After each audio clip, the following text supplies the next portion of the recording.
आपला 11वा अध्याय आहे हा आणि त्यातला 50वा श्लोक.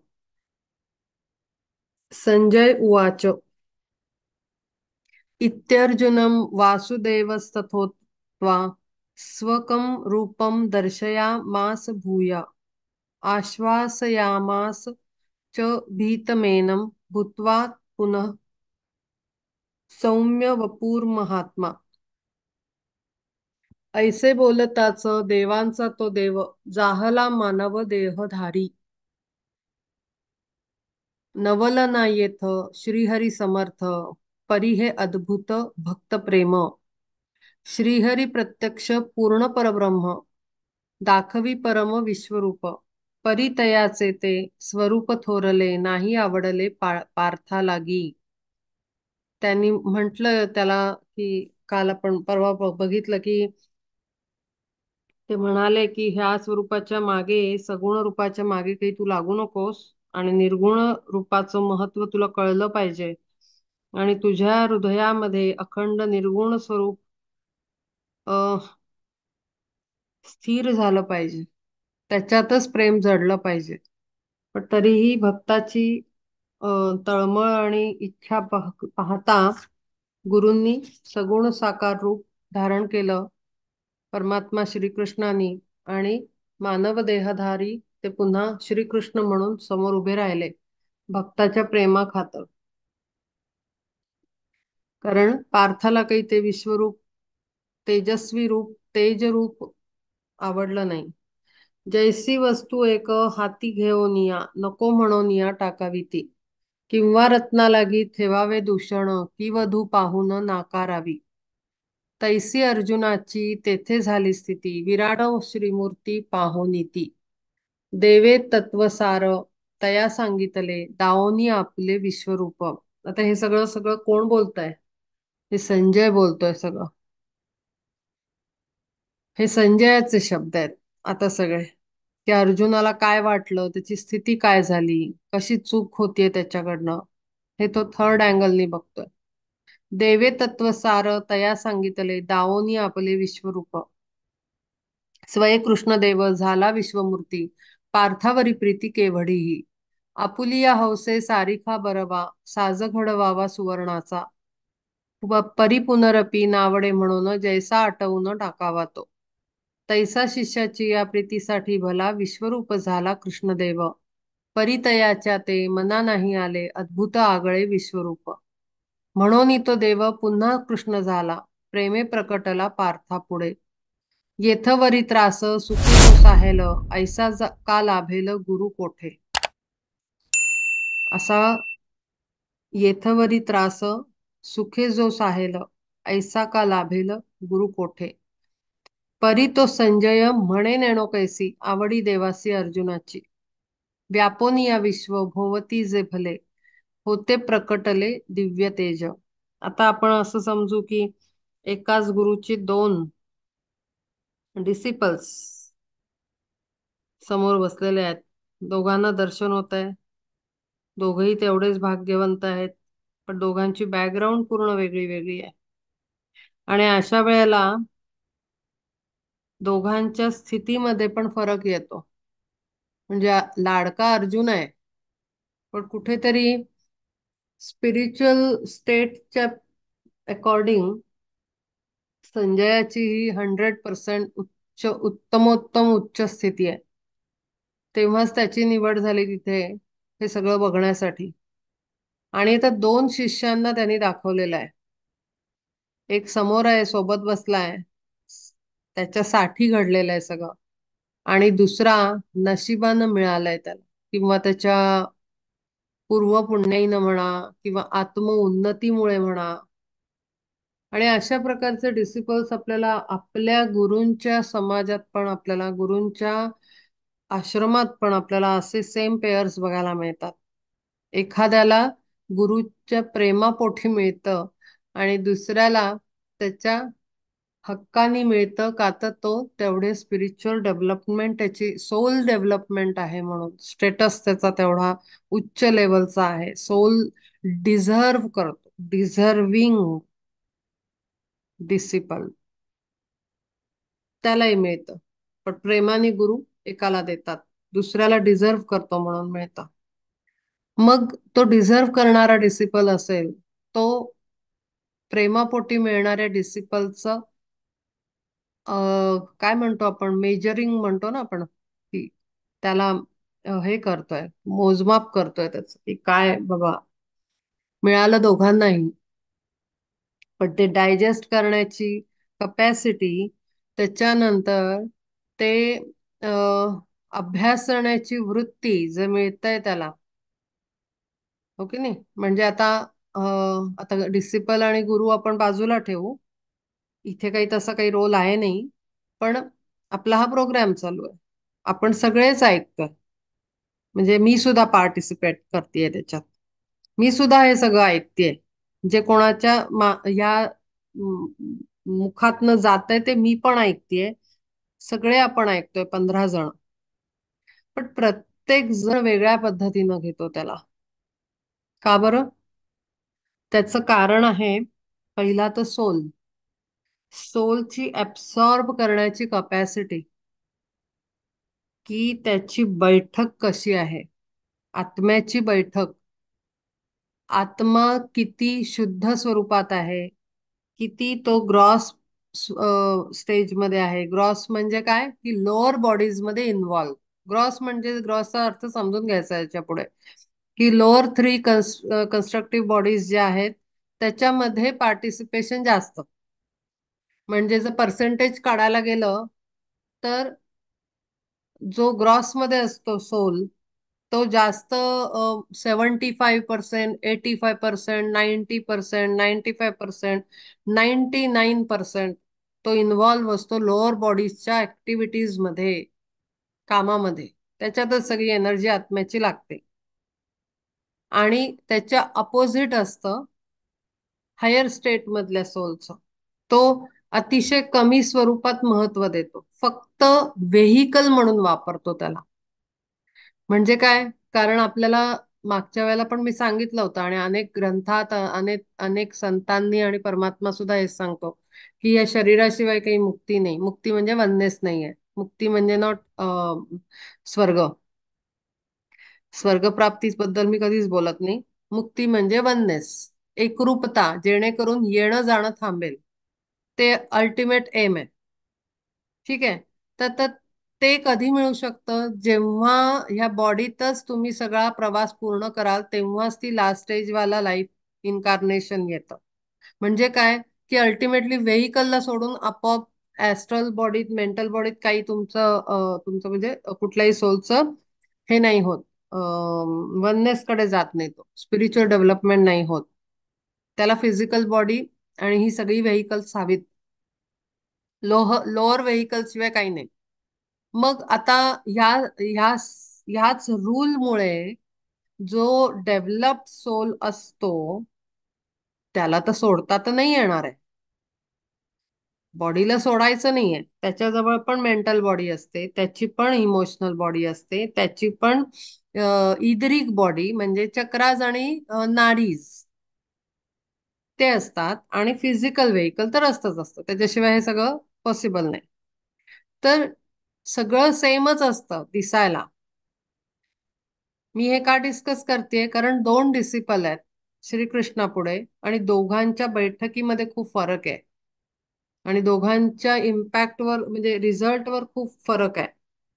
आता ह्याचा पुढे, संजयाचा पुढे काय झालं ते काय असं खूप खूप कुठे काही लिहून नाही ठेवलेलं, पण मी आपल्या पॉइंट ऑफ व्ह्यूनी याचा स्टडी करते आता, म्हणजे विचार करते या सगळ्या सिच्युएशनचा. तर ल- दुसरा एक असतो, मी मगाशी म्हटलं 60, 70, 80, 99% लोअर बॉडीमध्ये इन्व्हॉल्व असणं, एंगेज्ड असणं. आणि दुसरा आहे डेव्हलप्ड सोल, असा आहे की जो फिजिकल बॉडीज तर आहेत त्याच्या, सगळे व्हेकल्स आहेत, पण इम्पॉर्टन्स आणि इन्व्हॉल्वमेंट, एंगेजमेंट किती आहे, ती एकदम अपोजिट. म्हणजे अगदी 10%, 5%, 30%, 20%, हार्डली. ह्याच्या पलीकडे नाही होत, मग नाही तर तो ग्रॉसमध्येच जाईल. 30%च्या वर नाही. 30%च इन्व्हॉल्वमेंट आणि अगदी 1% पर्यंत.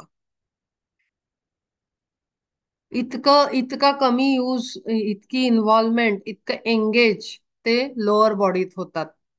हायर डेव्हलपमेंट होणारे सोल ते फक्त अन्न शरीर चालवण्यासाठी खातात.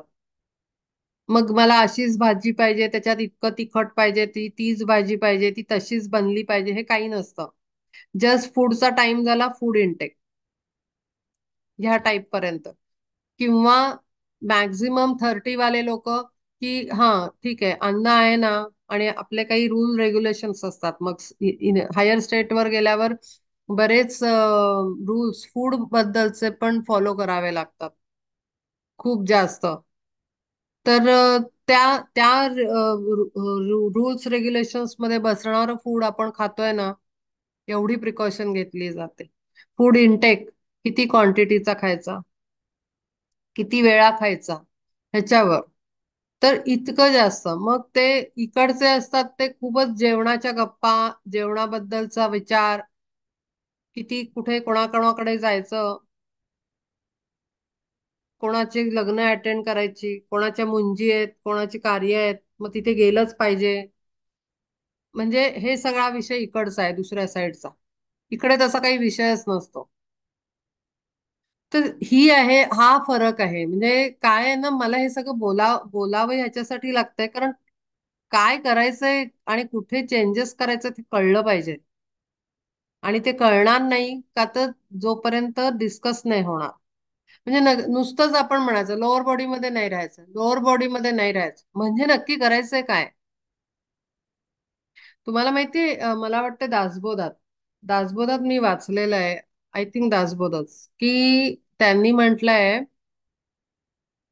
आय थिंक दासबोध, मला आता नक्की आठवत नाहीये कुठल्या गुरूंच्या शिकवणीतनं मी हे रिसीव्ह केलेलं आहे.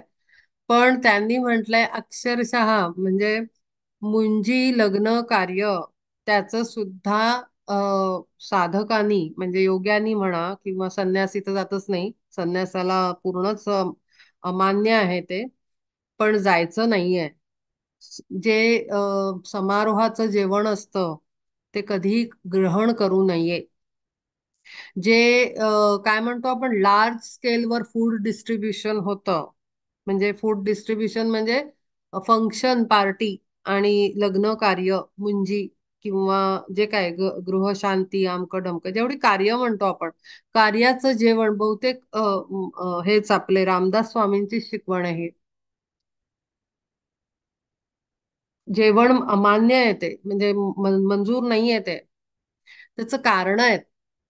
त्याचं कारण असं आहे की, पहिला तर जो मनुष्य जो हे कार्य करतोय, त्याचं सगळं कर्म, त्याच्यानंतर ती जागा, पण कार्यामध्ये काही तो त्याचा पैसा लागलेला असतो. कार्यामध्ये कोण जेवण बनवतं? स्वयंपाकी जेवण बनवतात.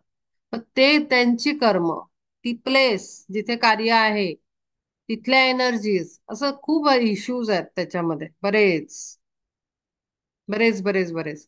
आणि मग जर कार्याचं नाही खायचंय, तर श्राद्धाचं कसं खाणार? तो तर सवालच पैदा नाही होत. इतकं जास्त सटीक हे दिलेलं आहे, नियमबद्ध जीवन. पण मग हे कोणी फॉलो करू शकतं? जो लोअर बॉडी मधनं ऑलरेडी शिफ्ट झालाय, त्याला इझी पण पडतं ते फॉलो करायला. का? तर त्याला मग सामाजिक बंधन महसूस नाही होत, फील नाही होत, त्याला कंपल्शन वाटत नाही. नाही, हे गेले, ह्यांच्याकडे जायलाच पाहिजे, ह्यांचं कार्य आहे मग मी तिथे गेलंच पाहिजे, कारण ते माझ्या कार्याला, हे या थॉट प्रोसेस मध्ये न शिफ्टिंग झालेलं असतं.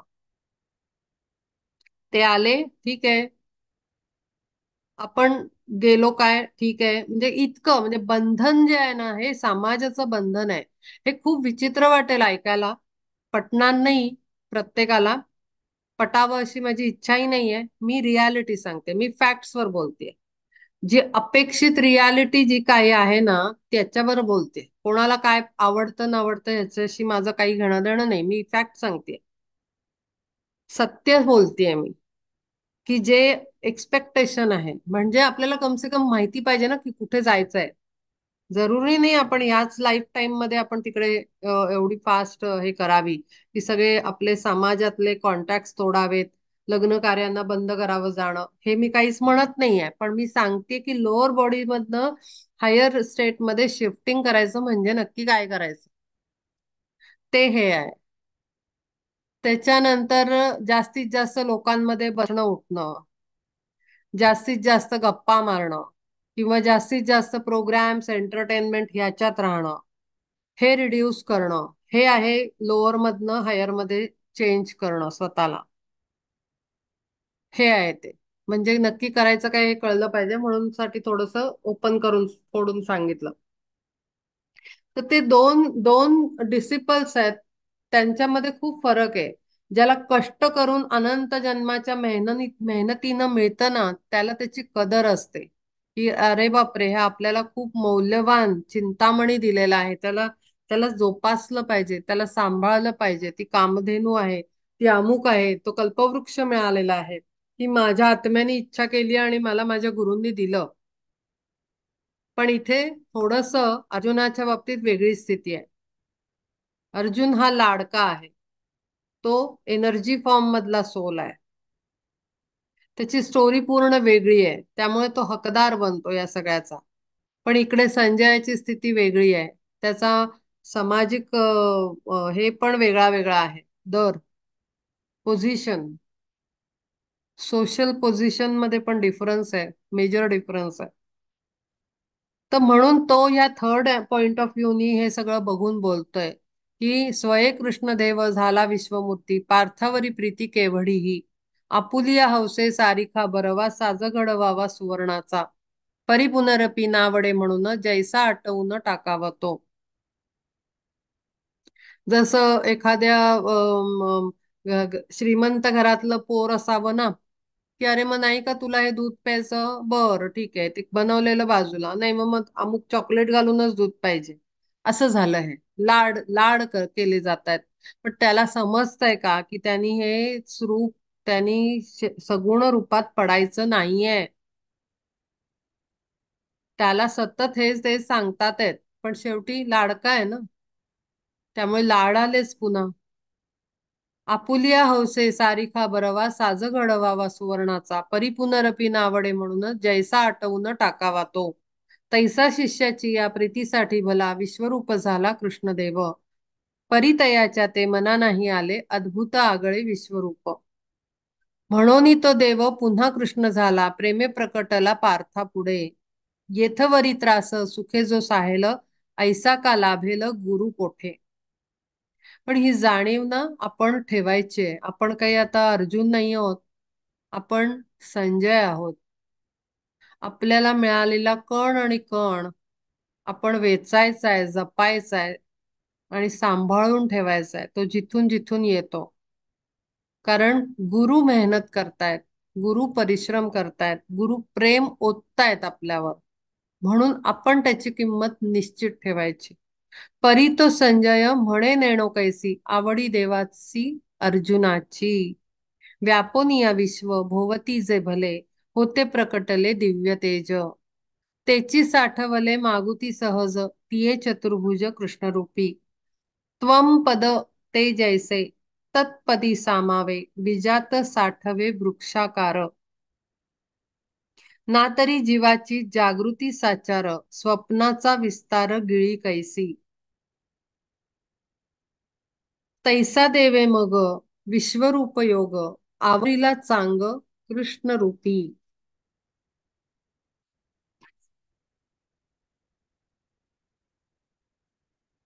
त्वम पद मागे स्टार दिलाय म्हणजे, हा, त्वम पद म्हणजे तू, जीवात्मा दर्शक शब्द. आणि तत्पद म्हणजे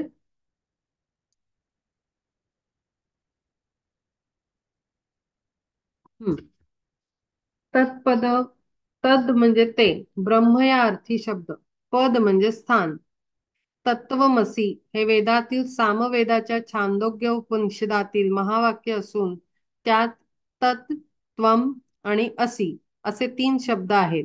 तर त्याच्या अनुक्रमे अर्थ ते तू आहेस असा त्याचा अर्थ आहे तत्वमसीचा. सद्गुरु शिष्याला प्रथम मी असे ज्याला आपण म्हणतो त्याला खऱ्या स्वरूपाची ओळख करून देतात.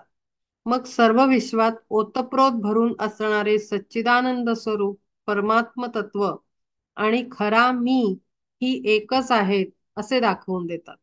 अनुभवास आणून देतात त्याचेच वर्णन ह्या वाक्यात थोडक्यात केले आहे. अशी या पदाने सत्य वस्तू एकच आहे असा भाव दर्शवला आहे. त्वम पद ते जैसे तत्पदी सामावे बीजात साठवे वृक्षाकार. म्हणजे छोटस बी असतं पण त्याच्यात बनणाऱ्या वृक्षाचे काय म्हणू शकतो आपण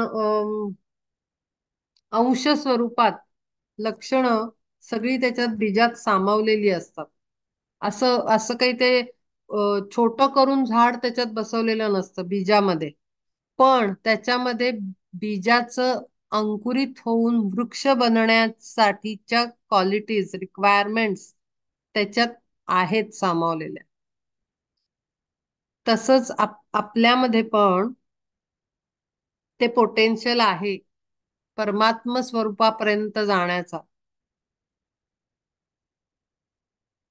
ना तरी जीवाची जागृती साचार स्वप्नाचा विस्तार गिळी जैसी. तैसा देवे तैसा देवे मग विश्वरूप योग आवरिला चांग कृष्णरूपी. सूर्यप्रभाबिंबी हारपावी जैसी ना तरी आकाशी मेघमाला. किंवा जैसी राया सागराच्या पोटी राहावी भरती जिरोनिया. तैसी विश्वरूपी वस्त्राची जी घडी कृष्णरूपी दडी देओनिया. होती राहिली ती देवे उकलून दाविली भुलून पार्थ प्रेमे. हे काय त्यांनी लपवलेलं होतं ना स्वरूप त्यांचं. जैसे विश्वरूपी वस्त्राची जी घडी कृष्णरूपी दडी देओनिया. कृष्ण रूपामध्ये हे दडवून ठेवलेलं आहे कोणालाच कळलं नाही ते फक्त संजयाला कळलं आणि त्याला कळलं. बाकी कोणाला ते कळलं नाही ना त्याच्यामधलं स्वरूप काय आहे. ते लपवल्यासारख्या अवस्थेत आहे. त्यांनी कोणापुढे ते व्यक्त नाही केलेलं असं आहे ते. त्वम पद ते जैसे तत्पदी सामावे. म्हणजे त्वम म्हणजे त्याच्या चरणात जे आहे ते त्याच्या चरणाच्या आतमध्ये म्हणजे त्याच्यामध्ये सामावलेलं आहे जे एवढं मोठं विश्वस्वरूप असं त्यांनी म्हटलंय. दिव्य वस्त्राची त्या लांबी रुंदी रंग न्याहाळिली चांग धनंजये. मग तयाची या पसंतीस भले नाही उतरले म्हणून या तया विश्वरूप वस्त्राची स्वभावे पुनरपी देवे घडी केली. तोच विश्वव्यापी विश्वरूप घोर सगुण सुंदर सौम्य झाले. त्याला नाही आवडलं त्यांनी गुंडाळून ठेवलं ते रूप. म्हटलं ठीक आहे राहिलं.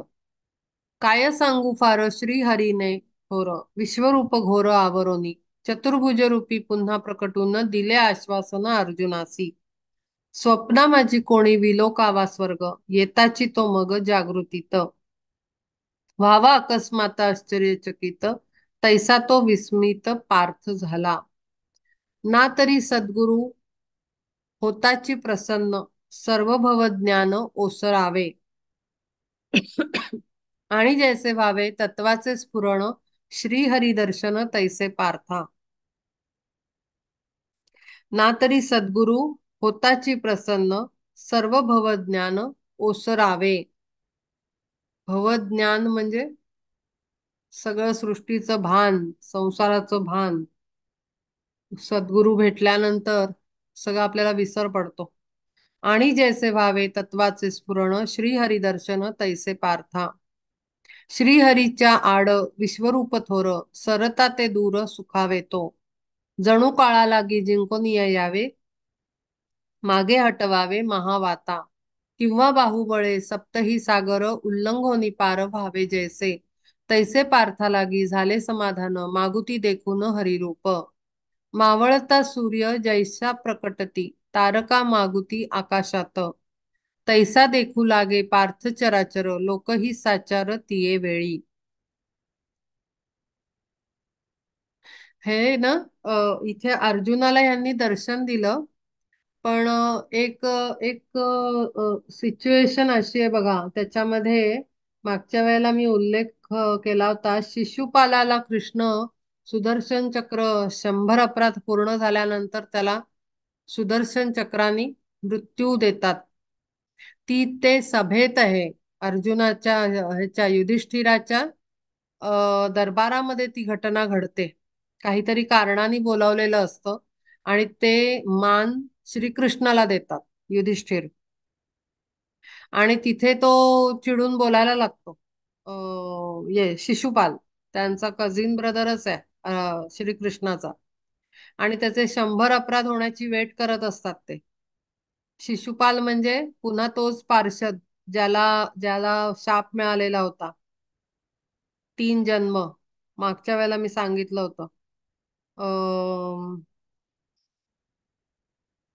काय नाव त्याचं, हिरण्यकश्यपू, रावण आणि शिशुपाल, हे 3 जन्म. आणि त्याचा भाऊ दंतवक्त्र, शिशुपालाचा, तो आहे कुंभकर्ण. आणि तिकडे हिरण्याक्ष, असे 3 त्याचे जन्म. तर ते शिशुपालाला मारल्यानंतर भागवतामध्ये याचा उल्लेख आहे. ते मला आता आठवलं म्हणून सांगते, रेफरन्स माहिती पाहिजे म्हणून. की 5 भावंडांमध्ये श्रीकृष्णाचं स्वरूप कोणाकोणाला माहिती होतं. एक अर्जुनाला त्यांनी इथे दाखवलं. आणि त्या सभेमध्ये म्हणजे त्या ह्याच्यामध्ये असा उल्लेख आहे भागवतात, की युधिष्ठिर नारदांना प्रश्न विचारतात की ह्यांनी याला का मारलं आणि एवढा अधिकार कसा काय. मग श्रीकृष्णानी शिशुपालाला का मारलं आणि कसं काय मारलं. मग तो कुठे गेला, मग तो पातकी होता का. मग तिथे पूर्ण त्याला ती शिशुपालाची शापाची गोष्ट सांगितली आहे. त्याला कसा शाप, पार्षद म्हणजे हे सेवक होता तो वैकुंठातला, आणि त्याला कसा शाप मिळाला. आणि मग त्याचे कसे जन्म झाले आणि श्रीकृष्ण कोण आहे ह्याचं असंच सेम वर्णन, विश्वरूपासारखं पूर्ण वर्णन करून नारद मुनी सांगतात युधिष्ठिराला, की काय आहे श्रीकृष्ण. प्रत्यक्ष परब्रह्म आहे हे तिथे त्याला वर्णन करून सांगतात. आणि त्यावेळेला त्याला कळतं की अरे बापरे, हा साधा सुद्धा भाऊ भाऊ नाहीये आपला, ज्यांनी आपल्याला इतकी साथ दिली पूर्ण प्रवासात. तर हा काहीतरी विशेष शक्ती आहे आणि परब्रह्म स्वरूप आहे. तर या दोघांनाच फक्त माहिती होतं पाचांमध्ये की श्रीकृष्ण ऍक्च्युली काय आहे. ते मला आता आठवलं म्हणून मी जस्ट नॉलेज म्हणून शेअर केलं. मावळता सूर्य जैसा प्रकटती तारका मागुती आकाशात, तैसा देखू लागे पार्थ चराचर लोकही साचार तिये वेळी. पाहे तव देखे तेची कुरुक्षेत्र तैसेची ते गोत्र दोन्ही भागी, दोही भागी. आणि शस्त्रास्त्रांचा समूह साप अपार वर्षती सुधीर वीर तेथे. मग पार्थ तया शरमंडपात तैसाची तो रथ उभा देखे. देखे धुरेवरी कृष्ण वनमाळी तेवी रथातळी आपणा ते. त्याला एकदा हायचं झालं. सगळं यथासांग व्यवस्थित आहे. मागे सैन्य आहे, आपण रणांगणातच आहोत. मागे आपला रथ आहे. आणि सगळं जैसे थे बघितल्यानंतर, कुरुक्षेत्र बघितल्यानंतर, गोत्रज बघितल्यानंतर त्याच्या हायचं झालं की चला आता ठीक आहे. अर्जुन उवाच, आता पुढे तो काय म्हणतो. दृष्टवेदम मानुषम रूपम तव सौम्यम जनार्दन, इदानीमस्मि संवृत्तः सचेतः प्रकृतीम गतः. ह्यापरी ते सर्व पूर्वी होते तैसे पार्थ देखतसे वीरश्रेष्ठ. मग म्हणे आता वाचलो श्रीपती देखोनी मागुती तुझे रूप. प्रभो माझे ज्ञान बुद्धी ते सांडोनी भये होती राणी प्रवेशले. अहंकारा संगे कैसे श्री गोविंदा मग परागंदा झाले होते. झाले होते बंद इंद्रिय व्यापार वाचा ही साचार स्तब्ध होती. दुर्दशा ही ऐसी सर्व शरीराची झाली होती साची ऋषिकेशा. आधीची स्थिती तो सांगतोय. महामायाचा प्रभाव आणि मोहाचं बंधन इतकं जास्त झालं की बुद्धी भ्रमिष्ट झाली, ज्ञान लोपलं, भयंकर भय निर्माण झालं. अहंकारही त्याच्यासोबत होता. मी मारणारे, मी करता आहे. इंद्रिय व्यापार बंद झाले, कारण बुद्धी क्षीणली आणि अशी दुर्दशा त्याची झाली होती. मनबुद्धी आणि इंद्रिय ही सर्व मागुती सजीव झाली आता.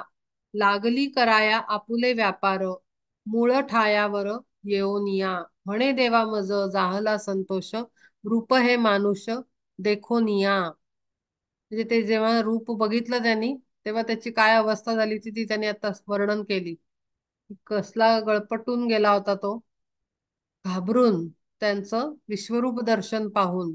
पण आता सगळं जिवंत आपापल्या ठिकाणावर आहे आणि सगळा व्यापार शरीराचा व्यवस्थित चालतोय, असा त्याला आनंद होतोय. म्हणे देवा मज जाहला संतोष, रूप हे मानुष्य देखून या. बाळ मी अजाण चुकलो सर्वथा, परी जणू माता होऊनी तू. माते बुजावून दिले स्तनपान, रूप हे दावून चतुर्भुज. लाटांवरी लाटा होतो मी तोडीत, विश्वरूपाब्धित बाहुबळे. तोची चतुर्भुज रूपाची या तिरी, लागलो श्रीहरी तुझ्या कृपे. किंवा तृषार्तासी नाही, सुखाची या वृक्षी जणू मेघवृष्टी, तैसी तुझी भेटी द्वारकेशा. किंवा तृषार्तासी क्षीराब्धीची प्राप्ती, तैसा तू श्रीपती भेटलासी. वाचलो मी साच ऐसा भरवसा, आला ऋषिकेशा आता मज. आनंद वेलींची होतसे लावणी, हृदय रंगणी वासुदेवा. माझी या जीवासी सर्व सौख्य कंद, ऐसा तू गोविंद भेटलासी. तो आपलं कौतुक गातोय त्याचं, की मला आता जीवात जीव आलेला आहे आणि असं झालंय तसं झालंय, बरं वाटतंय वगैरे वगैरे. तर बघू श्रीकृष्ण काय म्हणतात.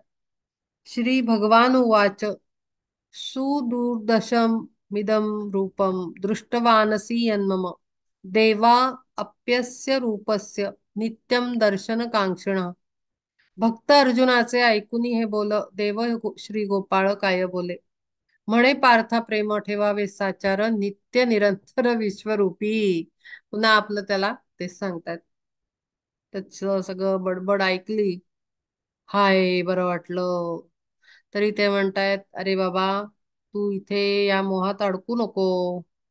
तू त्याच दर्शनाला आपलं म्हण, प्रेम तिथे लाव, मन तिथे गुंतव. पण नाही, गुरुचं ऐकेल तो शिष्य कसा. खरंच अ म्हणजे उच्च स्तरावर पण जाऊन खूप कॉम्प्लिकेशन अननेसेसरीली डिसिपल क्रिएट करत राहतात. म्हणजे कसे, आता मी थोडक्यात बोलते, इथे खोलून नाही सांगू शकत सगळ्या गोष्टी, बट स्टील की हा जर्नी खूप खोडसाळ आहे डिसिपलचा. म्हणजे तो आत्मा जरी प्रगती करत असला तरी ही जी mental body, emotional body, etheric body, physical body आहे, खूप दंगे करते, खूप दंगे, खूप नाटकं, खूप ड्रामे. आणि ती काही त्याच्या कंट्रोलमध्ये, आणि काय म्हणतो त्याला आपण अलाइनमेंट अलाइनमेंट व्हायला ना फार त्रास देते ती आत्म्याला. कधी नाठाळपणा आपली इमोशनल बॉडी करत राहते, म्हणजे आपले फिलिंग्स, भावभावना. मग कधी कधी विचारांचं थैमान माजतं, मग ती मेंटल बॉडी नाच करायला लागते. असं सगळं चालू असतं. तर ती खूप नाठाळ आहे. हे सगळे व्हेइकल्स इतके सोपे नाही आहेत. आणि म्हणून लवकर लवकर त्याच्यावर थोडे थोडे थोडे थोडे एफर्ट हर जन्मामध्ये घातले पाहिजेत. आणि म्हणून नाठाळे म्हणून चला राहू दे, नाही तर आपलं चालू आहे ते चाललं, हे नाही. कारण जोपर्यंत आपण त्याला अंकुश आत्म्याचा नाही ठेवणार, तोपर्यंत काही ते सरळ होणार नाहीयेत. ते खूप त्याच्यामध्ये बऱ्याच थिओरीज आहेत पुढे जाऊन, बऱ्याच गोष्टी आहेत. आणि ते खूपच कॉम्प्लिकेशन करत राहतात. तशीच आता इथे ही अवस्था दिसून राहिली, त्याला आपलं ते रूपच बरं वाटतंय. त्याला काय प्रत्यक्ष परमात्मा त्याला काय सांगतोय त्याला समजतच नाहीये. मग सुखे घ्यावे बाह्य सुख येथे, मग मज श्रीहरी ते भेटून या. पहिले प्रेम आतल्या निरंतर विश्वरूपात ठेव, आणि मग बाहेरनं सुख उपभोग ना, कोणी नाही म्हटलंय. पण मला भेटताना तू त्या विश्वरूपालाच मिठी मारली पाहिजेस, असं त्यांचं अपेक्षा आहे. ऐसी तुझ लागी दिली शिकवण काय विस्मरण झाले त्यांचे. असंच सेम ना. माझे गुरु यायचे ना, म्हणजे आता मला आठवलं एकदम, माझे गुरु जनार्दन स्वामी खेर आमच्या घरी यायचे. तर खूप सारे द्रष्टा बनून बघायची मी ते, मला आता आठवतंय. ऑब्झर्वेशन करायची, लहान होते मी, 7वीत असताना तर पहिले सुरुवात झाली यायची. मी शाळेत 7वीत असताना. तर बघायचं, म्हणजे मला आजही आठवतं की मी बघत असायची की त्यांच्या डिसिपल्स होत्या स्वामींच्या, बायका, पुरुष, ते इतकं त्यांना तुम्ही असंच करता स्वामी, तुम्ही तसंच करता स्वामी, म्हणजे त्यांच्या त्या स्वरूपावरच इतके भाळलेले असायचे की तिथेच असे माशी जशी घोंगावत राहते ना त्या गुळाभोवती वगैरे, तसं त्यांची अवस्था असायची.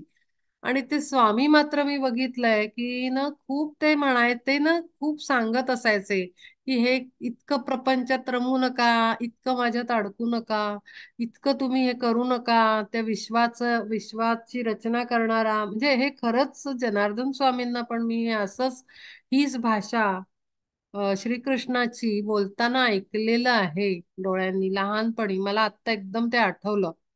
पण नाही, काय हो स्वामी तुम्ही असं बोलता, काय हो स्वामी तुम्ही रागवला, म्हणजे त्यांचं आपलं तेच चालू असायचं, भक्तांचं.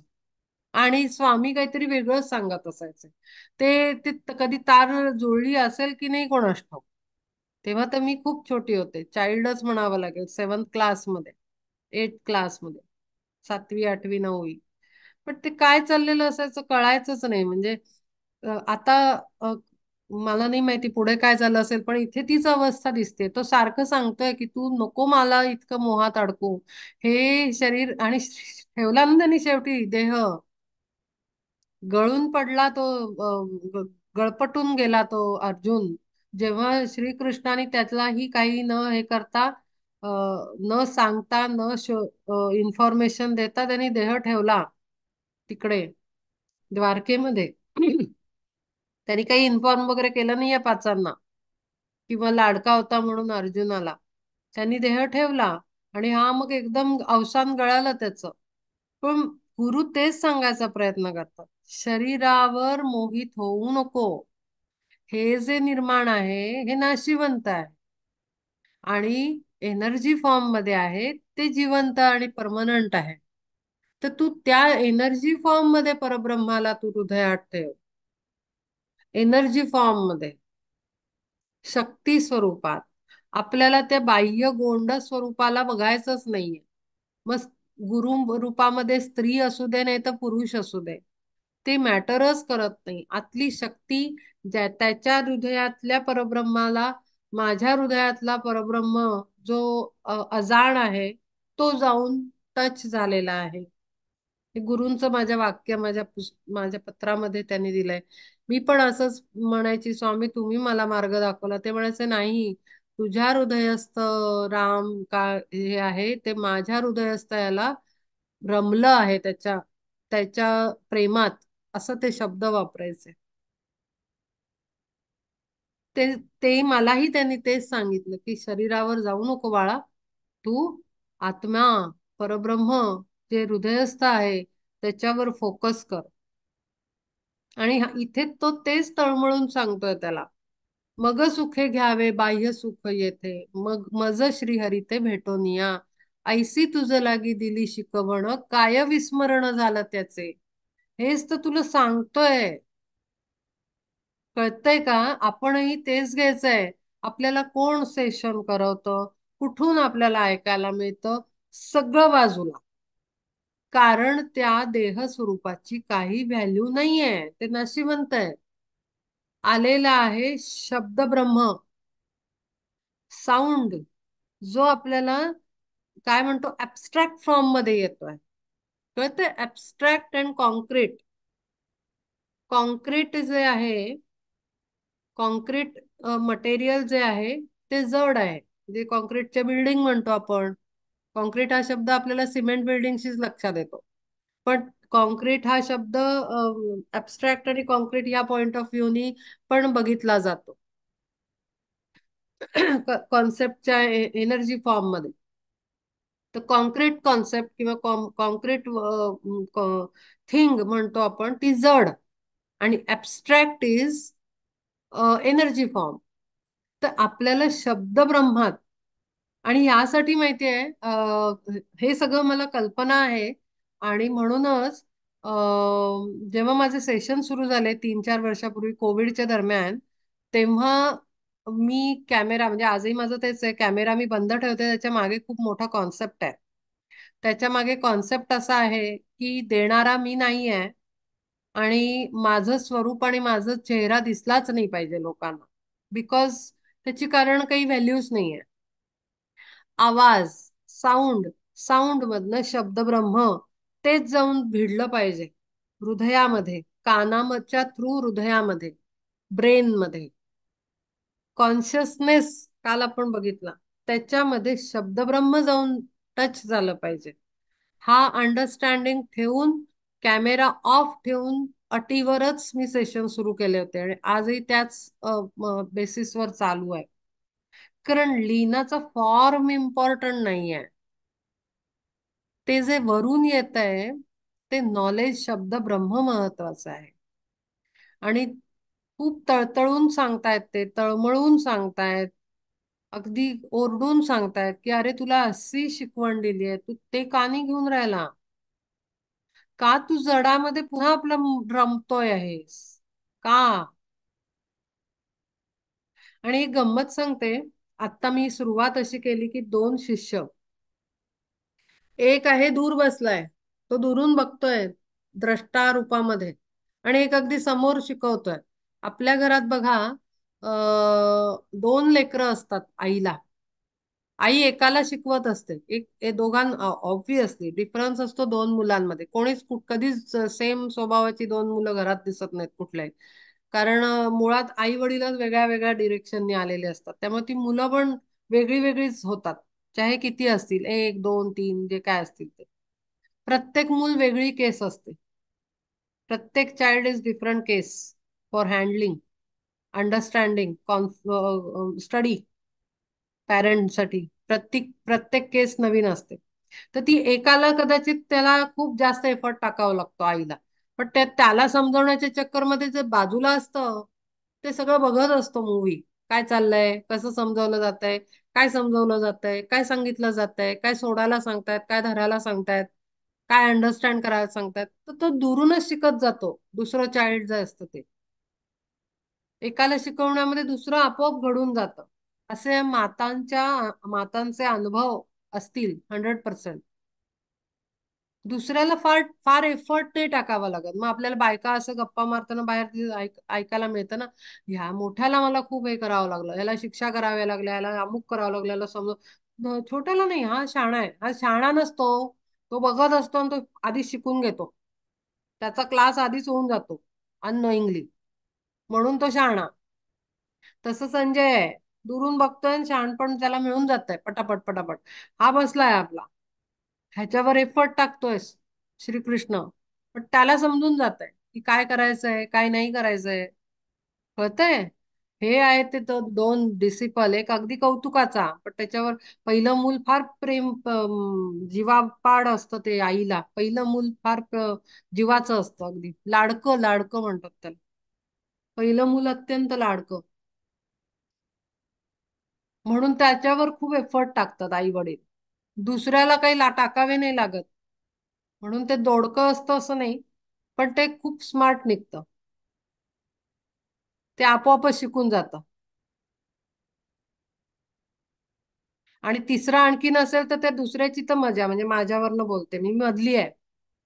त्या पहिल्या आणि शेवटच्याला शिकवण्याच्या चक्करमध्ये मला भरपूर शिकायला मिळालं. गंमतचा भाग आहे हा. पण हा ही डिसिपलची क्वालिटी आहे, की आपण मग विचार करावा की मी कशा पद्धतीचा डिसिपल आहे, असा विचार करा आजपासून. की माझ्यावर त्या भगवंताला खूप खडाफोड डोकंफोड करावी लागते का, की मी तिसऱ्या कोणाला सांगण्यात मी समजून जातोय. ह्याला आपण आपला स्वतःचा अभ्यास म्हणू. आपण काय स्टँडर्डचे डिसिपल आहोत, आपण कसे भक्त आहोत, कसे साधक आहोत, आपल्याला आपल्याला पटकन कळतंय का? आणि मग नसेल कळत, मग का नाही कळत, त्याच्या अभ्यासाला लागा. म्हणजे आपली लोअर बॉडीमध्ये आपण एंगेज आहोत म्हणून आपल्याला एवढं प्युअर ऍब्स्ट्रॅक्ट नॉलेज शिरून नाही राहिलं डोक्यात. आपण म्हणतो नाही थोडं थोडं कळतंय, पण अजून वेळ लागेल. कशाबद्दल वेळ लागेल? कोण ठरवतंय वेळ लागेल? म्हणजे काय की आपण स्कोप देतोय इंद्रियांना, मनाला गुंतण्यामध्ये स्कोप देतोय, नातलगांमध्ये, घरातल्यांमध्ये. सांगितलं जातंय की प्रत्येकाचा आपला लाईफ जर्नी आहे, आपण त्याच्यात पार्टिसिपेट नाही करायचंय. मी हे नेहमी सांगते. घरात चार माणसं असतील समजा, एक्झाम्पल आहे. घरात चार पाच माणसं आहेत. आपण राहतोय एकत्र कारण कार्मिक ऑब्लिगेशन आहे, कर्मबंधन आहे, म्हणून आपण एकत्र आलोय एका घरात, एका चार भिंतींच्या आत राहण्यासाठी मजबूर म्हणा किंवा कर्मबद्ध म्हणा, ते आहोत.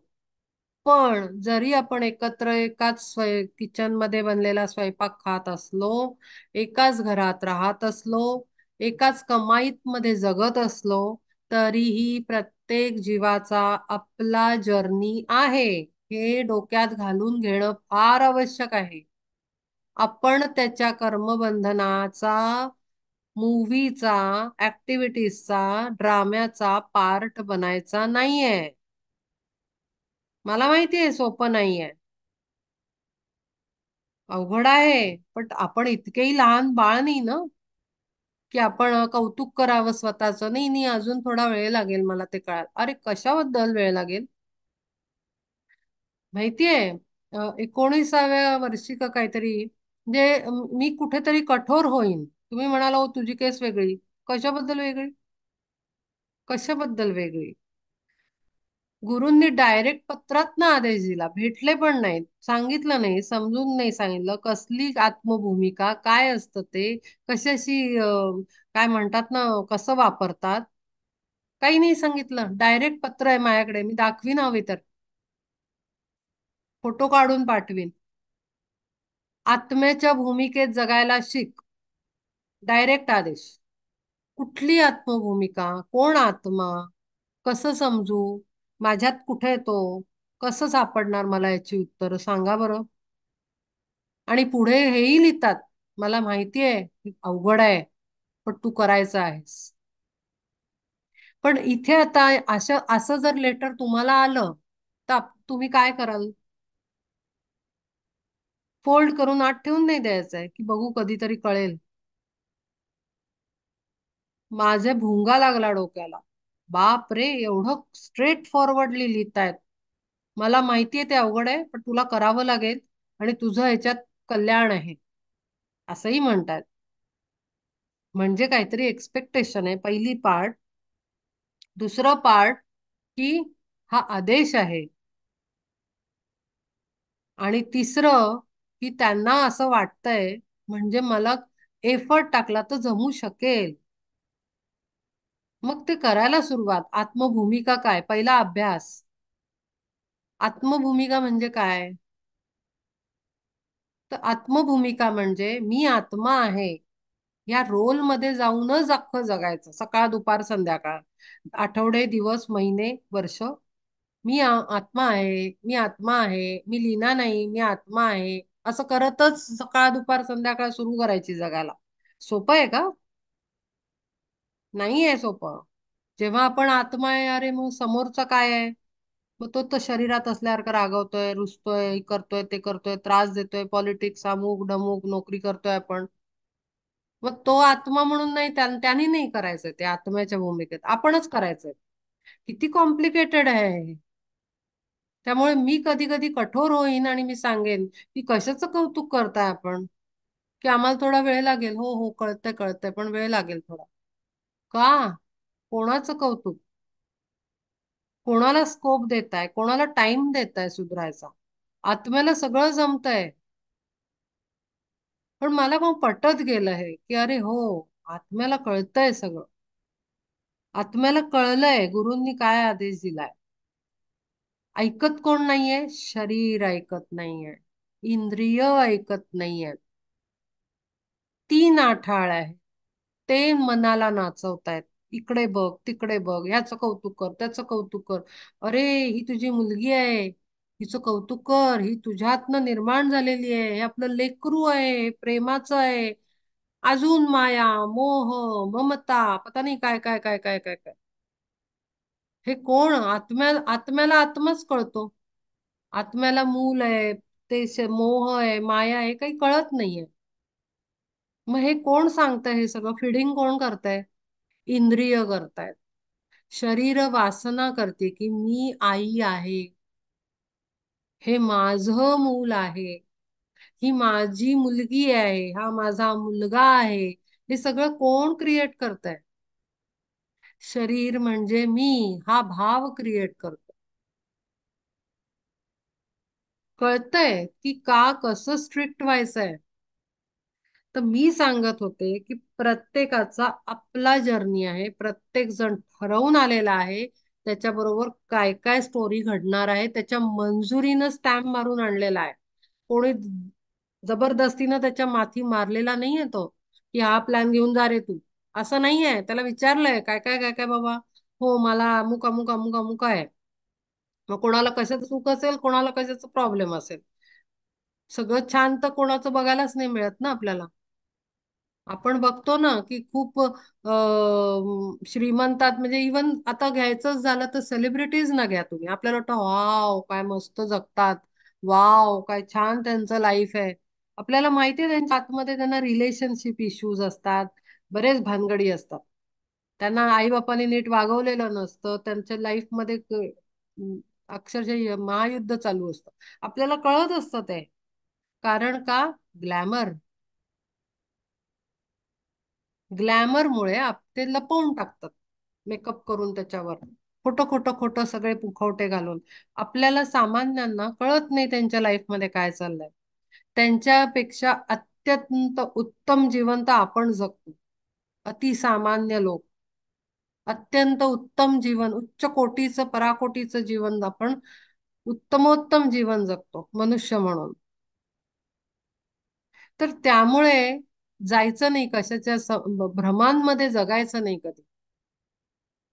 कठीण प्रसंग आला परिवारामध्ये, त्याच्या पाठीशी भक्कम शक्ती स्वरूपात उभं राहायचंय.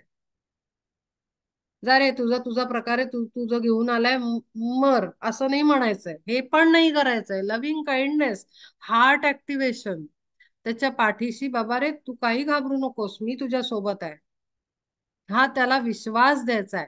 पण दुसरं वाक्य पुढे हे बोलायचंय की बाबा रे, पण याला सामना तूच करायचा, हे पण कानात घालायचंय त्याच्या. आपल्या फॅमिली मेंबरच्या, जो प्रॉब्लेम मध्ये असेल इन केस, त्याला म्हणायचंय मी आहे. तुला जर कधी हे करावं वाटलं तर माझा खांदा 100% आहे, अशी शक्ती स्वरूपात मी उभी आहे तुझ्या बरोबर. घाबरू नकोस, पण सामना तू कर युद्धाला. अर्जुनाला ते काय सांगतायत की मी आहे, पण तू लढ, तू युद्ध कर. आणि मग ते कसं कर, हेही त्याला शिकवायचं आपण सोबत राहून. पण मुळात आपल्यालाच पहिले कळत नाही ना. आपणच गोंजारतोय स्वतःच्या याला, कौतुक कौतुक कौतुक करून. नाही होतंय, अजून होतंय, अजून होतंय. आपणच बाळ बनवून स्वतःला उगो बाळा असं करतो. मग मी थोडस कठोर बोलतीये, कारण मला खरंच कधी कधी हे होतं, समजत नाही. आणि इथे त्यांचा तोच भाव आहे.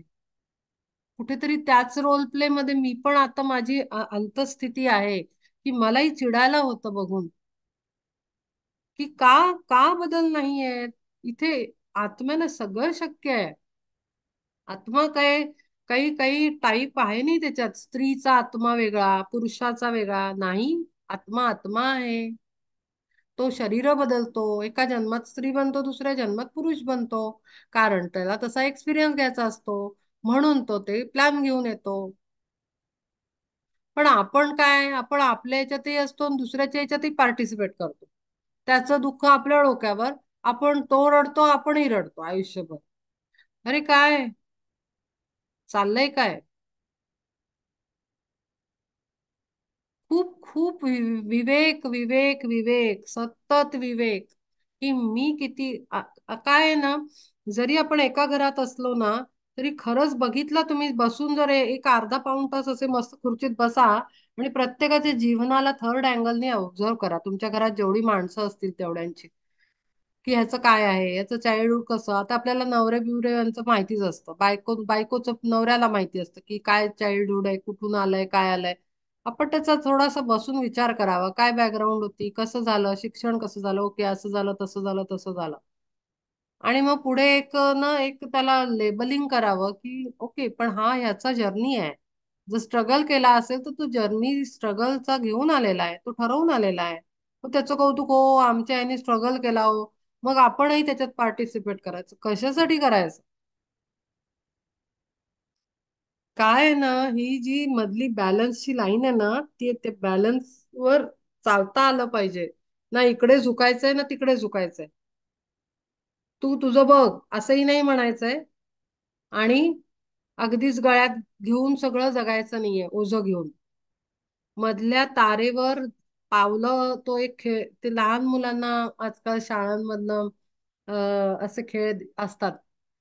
अशी लाईन वाईडी वाकडी करवी लाईन अशी बनवलेली असते, आणि त्याच्यावर असं पाऊल पुढे ठेवून ठेवून ठेवून चालायचं.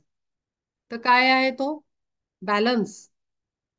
बॅलन्स ठेवायला eye hand hand eye body coordination, ब्रेनचं कोऑर्डिनेशन बॉडी पार्टशी. त्याच्यासाठी ते असं तारेवरची कसरत म्हणतो आपण त्याला. पण ते असं एका पावला पुढे पावला पुढे पावला पुढे असं असं हात असे असे करून त्या मुलांना आपण खेळवतो.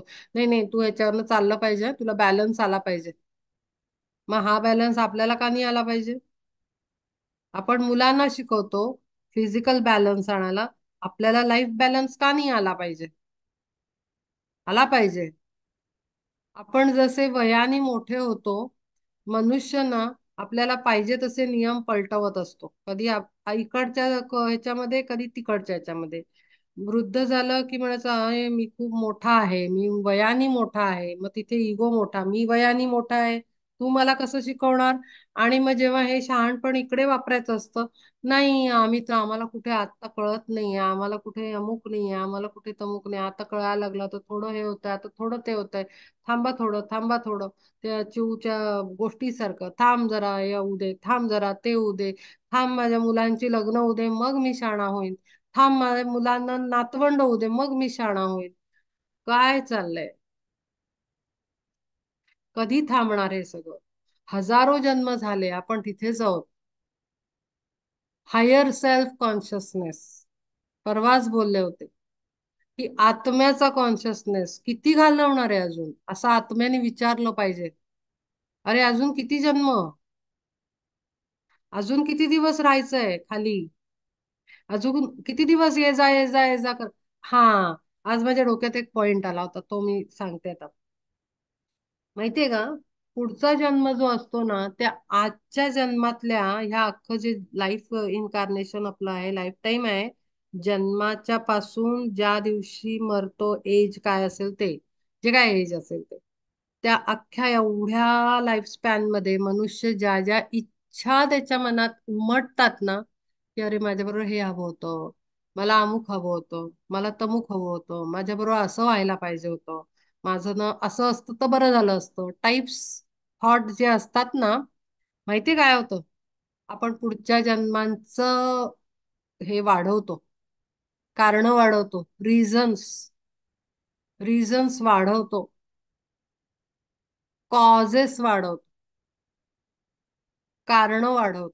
कारण आपण, आणि गंमत माहितीये का, आता ह्याच्यामध्ये रेफरन्स मी काय बेसिसवर बोलते, त्याला रेफरन्स गुरुचरित्राचा येतो, की त्या कपडे धुणाऱ्या धोब्याला तो यवनराज राजा नदीत मस्तपैकी एन्जॉय करताना दिसला, नुसतं नुसतं त्याची नजर पडली आणि एक थॉट त्याच्या डोक्यात आला, की अरे काय मस्त एन्जॉय करतोय ना, झालं, त्याला जन्म दिला श्रीपादन. घे, तुझ्या मनात आलं ना, इच्छा पूर्ण करून घे. कारण का माहिती का, तो जो परफेक्शनिस्ट सोल होणार आहे, फिफ्थ इनिशिएशन, किंवा ती हायेस्ट पोझिशन जिथे जन्म थांबणार आहेत त्या पोझिशन नंतर, येणं जाणं थांबणारे, इथे सगळी कारणं संपली पाहिजेत. त्या स्टेजमध्ये आपली कॉझल बॉडी, आता मी एक नवीन नाव घेतेय, तुम्ही म्हणालाय काय संपतच नाहीये बॉडीज, मनोमय कोश, अन्नमय कोश सगळे झाले ते, मेंटल बॉडी, इमोशनल बॉडी, दृक बॉडी, फिजिकल बॉडी. एक आहे कॉझल बॉडी. कॉज म्हणजे कारण, कारण शरीर. कारण शरीर तेव्हापासनं असतं आपल्या बरोबर जेव्हापासनं आपण जन्म घ्यायला लागतो, इंडिव्हिज्युअलाइज होऊन, इंडिव्हिज्युअल सोल म्हणून मनुष्य जन्मात येतो. तेव्हापासनं त्या कॉझल बॉडीमध्ये सगळं साठवलेलं असतं. मी पेनड्राईव्ह म्हटलंय, पूर्वी याचा उल्लेख पेनड्राईव्ह असा केलेला होता. त्याच्यामध्ये सगळं साठवलेलं असतं. जोपर्यंत कारण संपत नाहीत तोपर्यंत कारण असलेलं शरीर त्या परब्रह्मामध्ये काय म्हणतो आपण, एकरूप होऊन जातं त्या स्टेजला. जी स्टेज मी सांगतेय ना, जिथे परफेक्शन, परफेक्शनिस्ट मॅन म्हणतो, परफेक्शनेटेड मॅन, सॉरी, परफेक्शनेटेड मॅन हा जो बनतो आत्मा आपला, मॅन म्हणजे सोल, परफेक्शनेटेड मॅन और सोल जेव्हा बनतो, तेव्हा जे कारण शरीर आपण अनंत जन्म कॅरी करत आलोय ना, ते डिझॉल्व्ह होतं. ते वननेस, मी शब्द वापरते नेहमी, oneness with supreme Parabrahman, oneness with God, oneness with God. काय कशाचं वननेस होणार आहे, कोण कोणाच्यात मिसळणार आहे? कारण शरीर डिझॉल्व्ह होतं, परमात्म्यामध्ये मिक्सअप होऊन जातं, कॉजल शरीराचं अस्तित्व संपतं. म्हणजे कारण संपतात जन्माला येण्याची. आणि आपण ह्या इच्छा, छोटे छोटे छोटे इच्छा करून आपण कारण निर्माण करतोय. अरे, हे बाई तर बनले पण हे राहिलं, लग्न राहिलं या जन्मात. मग ते म्हणतील अच्छा लग्न राहिलंय, मग लग्न करायसाठी यावं लागेल. मग लग्न झालं, मग अमुक स्वतःचं घरच राहिलं या जन्मात. फार वाईट अवस्था होती, मग घर नाहीच बनलं. मग घर पाहिजे म्हणून पुन्हा जन्म. मग घर मिळालं, मग स्वतःचा काही बिझनेस नव्हता, मग मूल नाहीये, अमुक नाहीये, ढमुक नाही, मग ते पाहिजे असतं तर बरं झालं असतं. मग पुन्हा जन्म. कळतंय का? आपण दर जन्मात कारण वाढवतोय वाढवतोय वाढवतो, मागचं मात्र साफ करत नाहीये. कळतंय किती कॉम्प्लिकेटेड जर्नी करतो आपण आपला? केवढे जन्म, हजारो जन्म आपण वाढवतो आपले, कारण आपणच इच्छा इच्छा इच्छा इच्छा इच्छा. मग मग तुम्ही म्हणाल मग मारायच्या का इच्छा? नाही. ज्ञानाचा प्रकाश इच्छांवर टाकायचा, इंद्रियांवर ट्यूबलाईट टाकायचा, सनलाईट टाकायचा, की अंधार जाईल तिथला अज्ञानाचा. इंद्रियांवर प्रकाश ज्ञानाचा टाकायचा, तिथला अंधार मिटवायचा. अंधार काय आहे? ते जे गुंतवण्याचे जे प्रकार करतं इंद्रिय, तो अंधार आहे. हे पाहिजे, ते पाहिजे, ते पाहिजे, असं पाहिजे, असं पाहिजे, असं पाहिजे, असं खूप काही आहे, खूप कॉम्प्लिकेशन आहेत.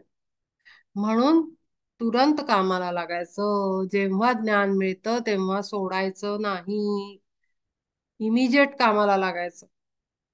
तैसी तुझ्या मना आंधळ्या अर्जुना, झालीसे भावना विपरीत. प्राप्त होता मेरू सुवर्ण संपन्न, मानावा तो सान मूर्खपणे. झापलं त्याला परमात्मा श्रीकृष्णाने.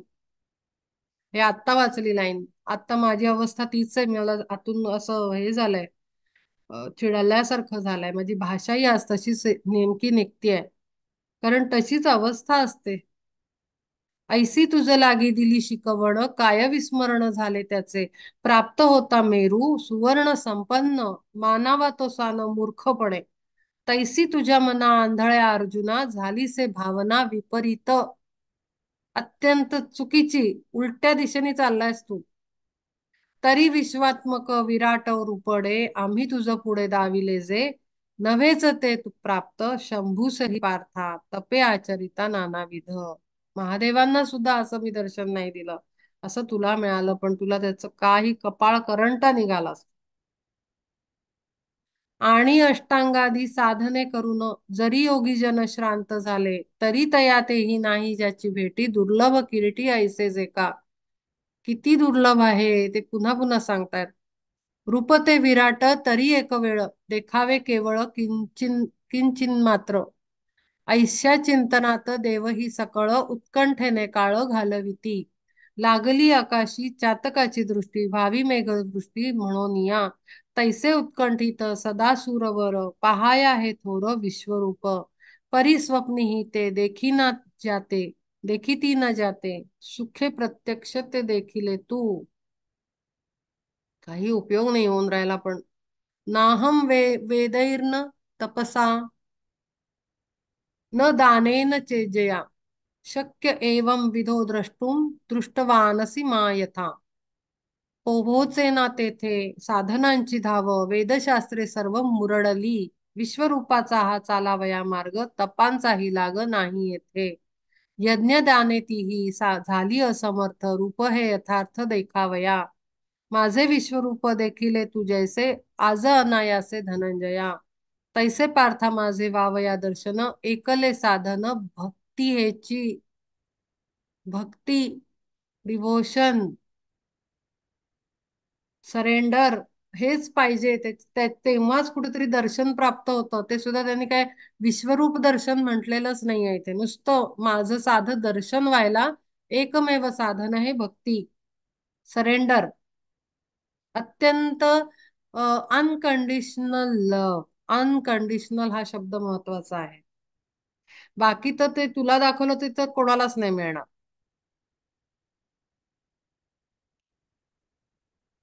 भक्त्या त्वन्नया शक्य अहमेवं विदोऽर्जुन ज्ञातुं द्रष्टुं च तत्त्वेन प्रवेष्टुं च परम तप परी तोची कैसा भक्तीचा प्रकार सांगतो साचार ऐक आता भूतला वाचोन जैसी अन्य गती नेणे पार्था वृष्टी पर्जन्याची किंवा गंगा जैसी मिळवोनी जळे मिळालीच मिळे सागराते तैसे सर्व भावे भरोनी जे आले प्रेमे तुडुंबले एकाएकी भक्ताचे ते चित्त मद्रूप होऊन खेळे रात्रंदिन मज माझी अनकंडिशनल लव्ह काही मागायचं नाहीये प्रचंड प्रेम हृदयामध्ये हार्ट ऍक्टिव्हेशन प्रचंड प्रेम काही नको मला तू देऊ मला भरभरून प्रेम हृदयामध्ये आहे अखंड तुझी सोबत दे अखंड तुझं स्मरण दे ह्याची दान देगा देवा तुझा विसर न व्हावा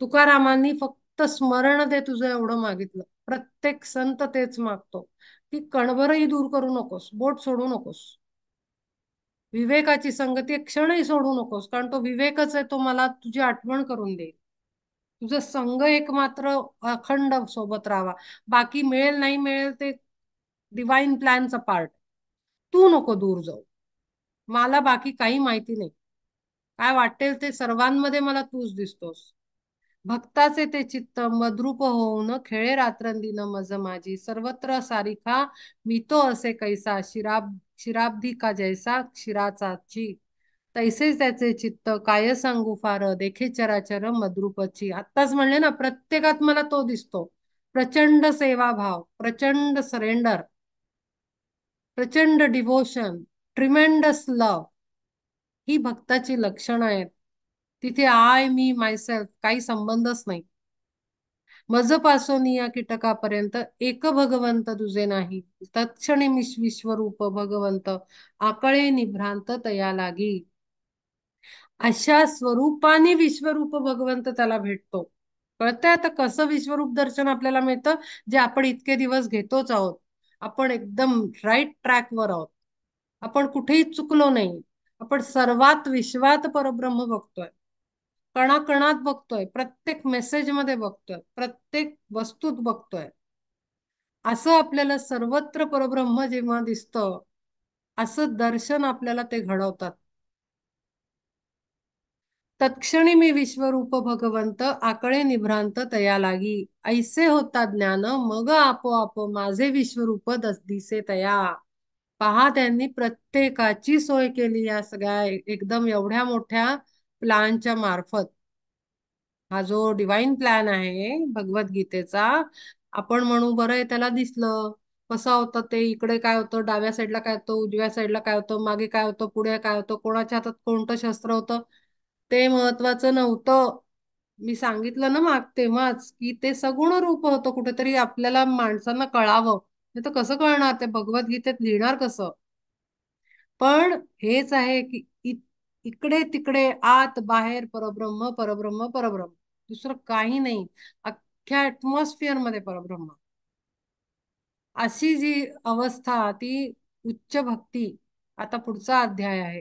काष्ठा माझी अग्नी होताची निर्माण, मग काष्ठपण हारपोनी. एकदा लाकडामध्ये आग लागल्यानंतर लाकूड उरतं का त्याच्यात? नाही उरत. तसं ज्याच्या हृदयाला आत्म्याला परमात्म्याची आग लागलेली आहे, प्रेमात मध्ये त्याचं हे झालेलं आहे, भिजलेला आहे अकंठ, तिथे तिथे मी राहत नाही. मी माझं राहत नाही. प्रचंड एनर्जी बदलून जाते. काष्ठ चिते जैसे पार्था मूर्तिमंत होनी राहत अग्निरूप. जोवरी ना होय सूर्याचा उदय नभ तमोमय तोवरीच.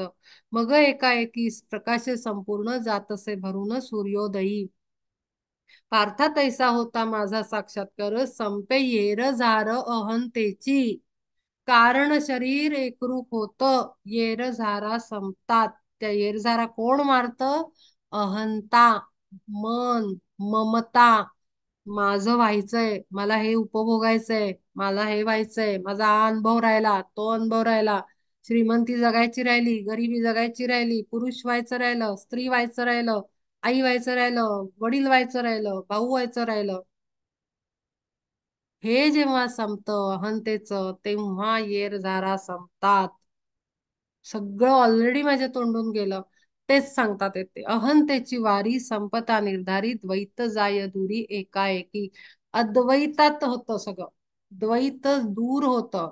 इथे आपण कॉझल बॉडी सेपरेट आहे, कारण शरीर अलग आहे, आणि म्हणून आपण इथे खाली बसून त्याला वेगळं मानतो. पण ती जी पोझिशन आहे त्याच्यात वननेस आहे, तिथे एकत्र होऊन जातं, तिथे द्वैत संपतं.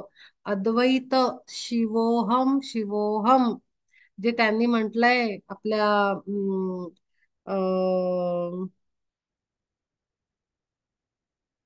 हा विसरले आता ह्या ह्याच्यात. शंकराचार्य, आदि शंकराचार्यांनी शिवोहम शिवोहम स्वतःची ओळख काय देतायत ते?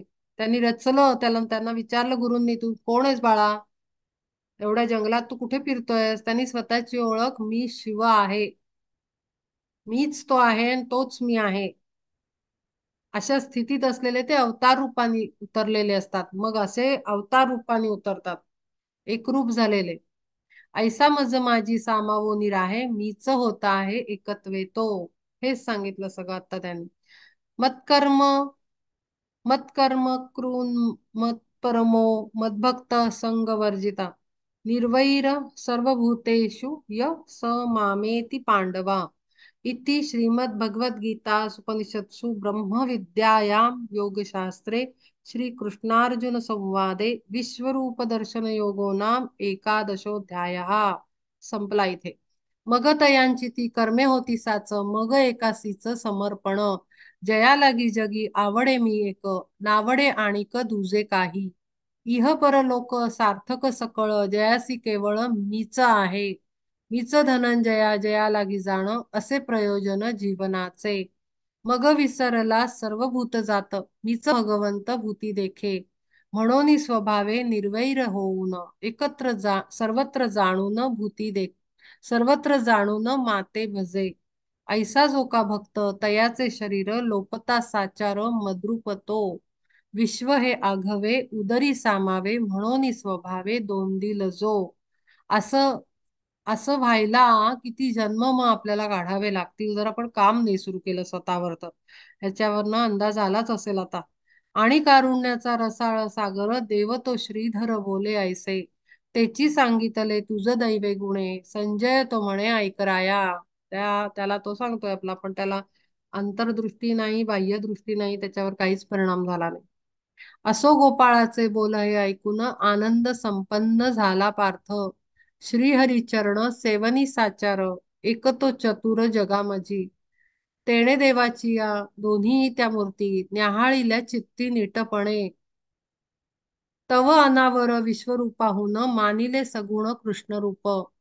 परिदेवासी ते नाही आवडले इथे नव्हे भले एकदेशी व्यापक ते थोर एकदेशी गौण ठसायाही गुण कृष्ण देवे दिल्या दाखवून एक दोन युक्ती ऐकोनी ते चित्ती पार्थ म्हणे दोन्ही रूपा माझी कोणते बरवे ते आता पुसावे देवा लागी ऐसा निजांतरी करोनी विचार पुसेल साचार कैशा रीती तिचं एक कथा आता संत श्रोते जन ऐका सावधान होनिया ज्ञानदेव म्हणे निवृत्ती प्रसादे सांगेन विनोदे ओवी छंदे रम्य ओवी रूप फुले ही मोकळी भरोनी ओंजळी सद्भावाच्या विश्वरूपाची या चरणयुगुली मी या समर्पिली ज्ञानदेवे इति श्री स्वामी स्वरूपानंद विरचित श्रीमद अभंग ज्ञानेश्वरी एकादशोऽध्यायः श्री कृष्णार्पणमस्तु. तो पुढे प्रश्न विचारेल नवीन. आता इथून पुढे भक्तियोग सुरू होणार आहे आणि ती काय जी पराकोटीची भक्ती आहे त्याचं स्वरूप ते इथे दाखवतील पूर्णपणे पुढच्या अध्यायात.